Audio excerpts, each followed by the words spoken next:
Good evening. I just wanted to bring everybody up to date on something. There is a change in my web setup, and I'll just very quickly run through it.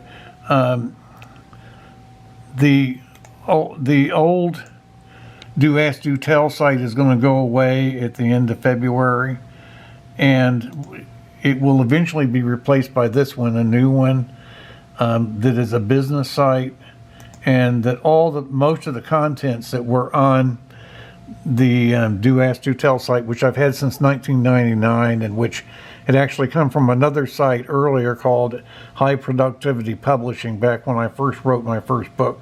That's all going to be on this site that is in my legal name. I've explained that on a blog link that I'm going to show you, that I will leave in the notes. But right now I just want to talk about something else for a minute. Pretty soon I want to do a video on the subject of Nolan charts again. I know I talked about it last summer, but something strikes me about this. The most important thing that's variable is the idea of individual freedom, economic freedom versus personal freedom in the Nolan chart.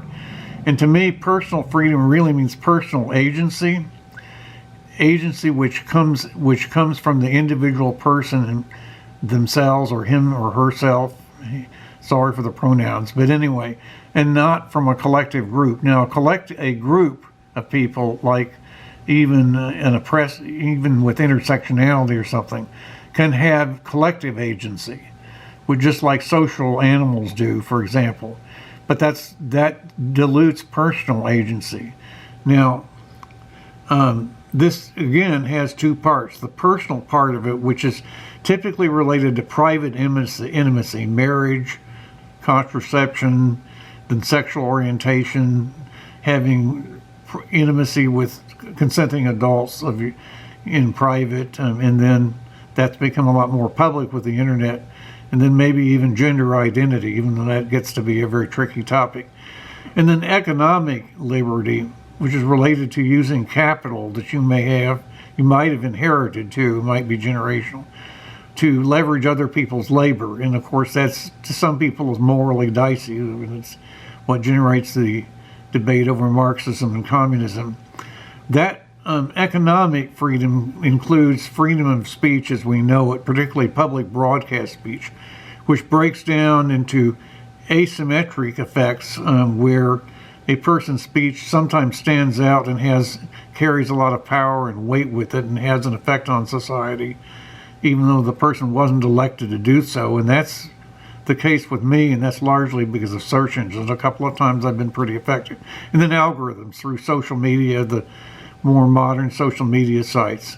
When both parts of these are strong, and for a long time, then inequity increases, because the people who are more fortunate and within the system, and that does, critical race theory does factor into this, tend to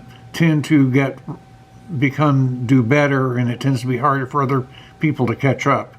As we all know, the race to the bottom with wages and everything and inflation.